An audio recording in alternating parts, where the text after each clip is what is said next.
Daqui para frente nós vamos ver perguntas das autoridades que quiseram ali invalidar aquele milagre, porque quem não recebe, quem não crê no milagre, vai tentar invalidar ele. Glória a Deus. Isso. Com Deus é assim: ou a gente recebe ou a gente rejeita. Não é? Então nós podemos ver isso por todo o ministério de Jesus. E aí no versículo 13 está assim, ó, se você puder acompanhar: levaram, pois, aos fariseus o que dantes fora certo, e era sábado, o dia em que Jesus fez o lodo e lhe abriu os olhos. Então os fariseus, por sua vez, lhe perguntaram: como chegar à vida? Ao que lhes respondeu: aplicou lodo aos meus olhos, lavei-me e estou vendo. Quando eles perguntaram para ele, ele falou a mesma coisa: aplicou lodo aos meus olhos, lavei-me e estou vendo. Não é? Verso 16: por isso alguns dos fariseus diziam: esse homem não é de Deus, porque não guarda o sábado. Diziam outros: como pode um homem pecador fazer tamanhos sinais? E houve dissensão entre eles, divisão. Uns creram e outros não. Porque assim, com Jesus tem aqueles que creem e aqueles que não creem, e aí vai haver divisão. Mas nós temos que estar sempre do lado dos que creem. Não é? Dos que defendem, né? Dos que defendem a palavra. Aí no verso 17, olha só, é interessante esse trecho. De novo, verso 17: perguntaram ao cego: que dizes tu a respeito dele? Visto que te abriu os olhos. Ele falou assim: eu digo que ele é um profeta. O cego, todos que perguntaram ao cego, ele disse quem fez o milagre. Aqui ele falou: ele é profeta. Por que ele falou que Jesus era um profeta? Porque Jesus abriu os olhos dele. E ele sabia que ninguém poderia fazer aquilo como ninguém fez, só Jesus. Então Jesus era profeta. Você acha que, igreja, eles se contentaram com essa palavra, com esse testemunho verdadeiro dele? Não. Mandaram chamar os pais dele. Eles não creram, eles não estavam crendo. Aí quando eles perguntaram para os pais dele, com medo de serem expulsos, não é, da sinagoga, disseram assim: ele já tem idade, pergunte para ele já responde por si, não é? Porque é interessante, eles disseram isso porque eles estavam com medo de serem expulsos da sinagoga. Porque eles já haviam, os fariseus, combinado: se alguém disser que ele é o Cristo, vai ser expulso da sinagoga.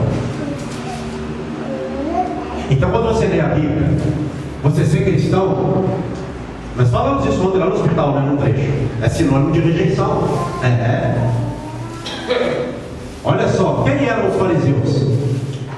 Um partido religioso e com tendência política, que foi o partido que mais perseguiu Jesus, juntamente com os saduceus ali, as autoridades, não é? Então, observe bem. Aí eles se contentaram com isso? Não. Olha só, no versículo 24, que coisa interessante. Então chamaram pela segunda vez um homem que fora cego e lhe disseram: dá glória a Deus, nós sabemos que esse homem é pecador. Dá glória a Deus aqui era um tipo de juramento à época. Era invalidar o que Jesus fez. Era passar a glória para Deus só, ou negar o que Jesus fez. Observe bem como as pessoas tentam tirar o milagre que Deus faz na vida dos seus pequeninos. Quem que estava tentando invalidar? Pessoas religiosas, pessoas do meio. Então não estranhe quando você vê alguém se escandalizando com algo que Deus fez na sua vida, ou que Deus fizer na sua vida. Isso sempre aconteceu. que é bom de ler a Bíblia e entender. Quando acontecer, o Espírito Santo traz a memória, e aí acontecendo a gente vai repreender. Igual o cego fez, tornou-se um discípulo de Jesus. Esse foi um discípulo mesmo, porque ele recebeu e ele teve coragem para enfrentar todo mundo. Foi ele que fez, ele é profeta, ele me fez ver. Então, olha só, vamos continuar. Verso 25. O que ele disse, certo? Ele ficou intimidado com medo? Verso 25. Se é pecador, não sei. Uma coisa eu sei, eu era cego e agora vejo. Glória a Deus. Se ele é pecador, não sei não. Eu sei de uma coisa, eu era cego e agora eu vejo. Ele me curou. E eles tentando ali, Satanás usando aquelas autoridades para coagir ele ali, né? Para pressionar ele ali, para ele falar que não foi Jesus, que aquele milagre não foi Jesus que fez, e ele afirmou, ele sustentou. A revelação para nós, crente de verdade, ele vai até o final. Ele pode perder o que for necessário ele perder. Ele só não quer perder a presença de Deus na sua vida. O resto é conversa. Essa é a questão. Essa é a questão.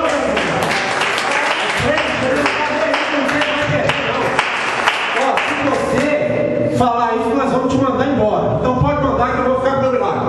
Eu vou ficar com meu Deus. Ah, nós vamos te matar. Pode matar. Que eu vou morrer e vou para o céu.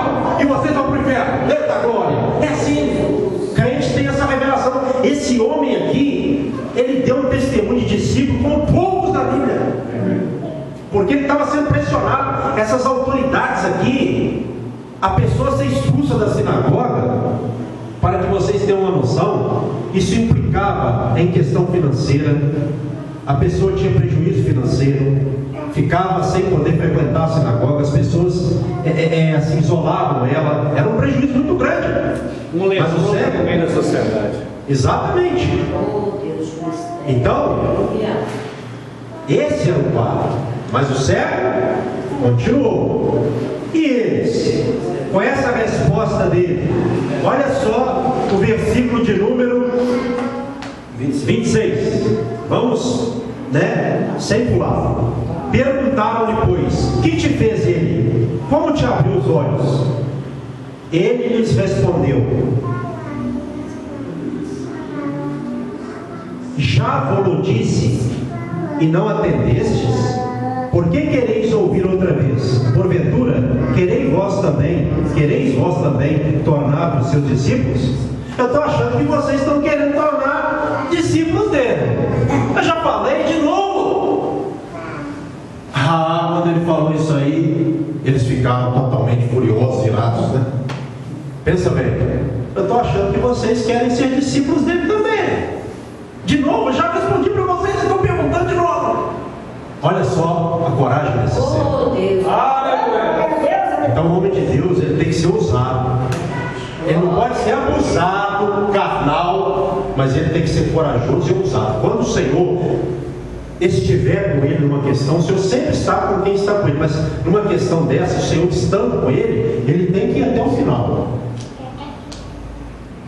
Porque o diabo tenta tirar, como eu falei, o que Deus faz na vida do crente. É igual hoje, por exemplo, daqui a pouco eu volto para o texto para nós encerrarmos. A gente fala assim: eu fui batizado com o Espírito Santo, eu falo em estranhos, graças a Deus. Isso não me faz melhor do que ninguém, tá bom? Estou só falando essa questão.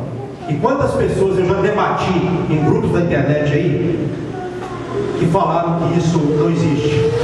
E eu fui para a palavra. Por quê? Porque eu tenho certeza que eu fui batizado pelo Senhor. Quem me batizou foi Deus. Eu não estou falando com isso que todas as pessoas que falam línguas estranhas são de Deus, não. Mas o meu batismo veio do céu. E qualquer pessoa que tentar tirar isso da minha vida, eu vou para a palavra, se ela quiser, debato com ela na palavra, em qualquer situação, porque eu sei quem me batizou. O meu batismo foi batismo de fogo do Espírito Santo e veio do céu. Eu sou testemunha disso. Deus pode me castigar neste altar aqui agora, se eu estou falando mentira, se não foi Ele quem me batizou. E tem muitos por aí que dizem que batismo com o Espírito Santo ou falar língua estranhas é demônio, é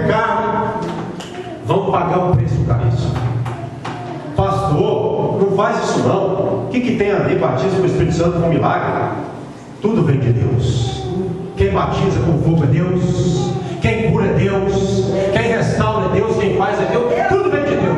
A gente não pode aceitar uma coisa de Deus e outra não. Ou a gente aceita Deus por inteiro ou rejeita Ele. Deus não aceita ser aceitado em parte, Ele só aceita inteiramente. É tudo ou nada. Com Deus é assim. Então nós não podemos aceitar Deus só naquilo que a gente acha que é certo. Se Deus realmente fez ou Ele fizer algo, nós temos que aceitar se é obra dele. Se não é, a gente repreende. Se é, a gente recebe. Porque o filho dele vai receber o que é dele. O que não é, vai rejeitar, vai repreender. É filho, não é? Vamos lá então. Versículo agora de número 28. Então o injuriaram e lhe disseram: discípulo dele és tu, mas nós somos discípulos de Moisés. Discípulos dele, ou discípulos dele, é você. Nós somos discípulos de Moisés. Aí já começaram a ir para agressão mesmo verbal, né? Porque eles não aguentaram o debate com o servo. O servo venceu o debate, não é? O servo de Deus vence o debate, não é? Da luz contra as trevas.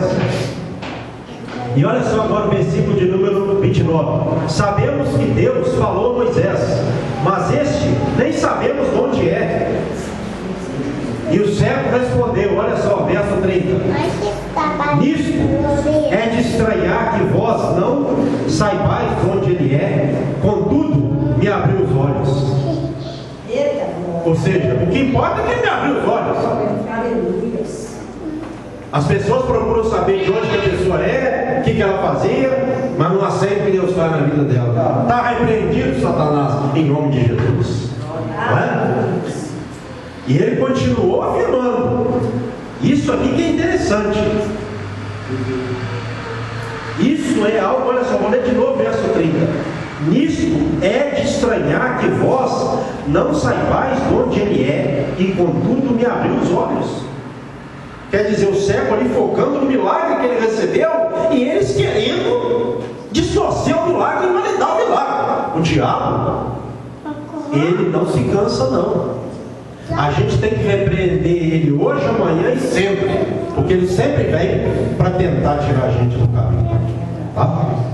E ele usa pessoas. Verso agora de número 31. Sabemos que Deus não atende a pecadores, mas pelo contrário, se alguém teme a Deus e pratica a sua vontade, a esse te atende. Eita, agora ele apertou o negócio mais. Sabemos que Deus não atende a pecadores, mas se alguém faz a sua vontade, a esse ele atende, a esse ele ouve. E se ele ouviu esse homem, é porque esse homem é de Deus. Mais ou menos assim que ele está falando. Olha só como ele foi firme em seu debate, não recuou. Servo de Deus, ele tem que ser firme nas suas decisões. Verso 32. Olha só, irmão, verso 32. Desde que há mundo, jamais se ouviu que alguém tenha aberto os olhos ao cego de nascença. Desde quando o mundo é mundo, desde o princípio do mundo, ninguém nunca abriu os olhos de um cego de nascença. Não há registro disso. Em outras palavras, eu sou o primeiro e maior milagre de cegueira da história da humanidade. Olha só como ele foi firme, né? Se este homem, verso 33, não fosse de Deus, não poderia ter feito. Se ele não fosse de Deus, ele não poderia ter feito isso. Aí o que eles fizeram com ele? Verso 34. Mas eles retrucaram: tu és nascido todo em pecado e nos ensina a nós? E o expulsaram. E ele foi com Deus, aleluia. Quando alguém te expulsar por amor a Deus, glorifica, exalta. Melhor é perder com o homem do que perder com Deus. Na verdade, isso aqui não é perder com o homem, não. Na verdade, isso aqui não é perder com o homem, não. Isso aqui é algo que tem que acontecer, isso não é nem perder, não. Isso é ganhar mais ainda. Né? Perder, em certo sentido falando, né? Expulsaram ele e ele foi-se embora com o seu milagre alegre, glorificando a Deus. Creio eu, o texto não fala, mas ele foi exaltando a Deus. Ele deve ter ido pensando assim: meu Deus, que gente incrédula, que gente endemoniada, Pai. mas eu vou com o Senhor te glorifico. Quer dizer, ele recebeu um milagre, e nesse, meus irmãos, interrogatório, ele meteu fogo no diabo.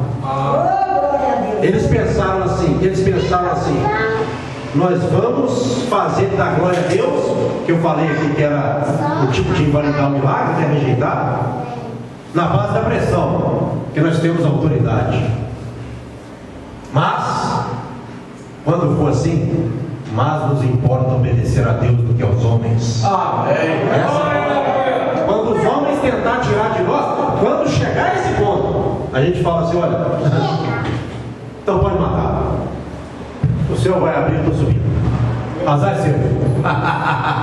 É lógico, estou falando aqui usando o termo, né? Quando for um caso, seja qual for, a gente tem que ir até o final. Porque levar a cruz e seguir a Jesus, levá-la significa isso também, até a morte. Se for necessário, morrer por ela. Senão a gente vai até morrer mesmo de morte natural, né?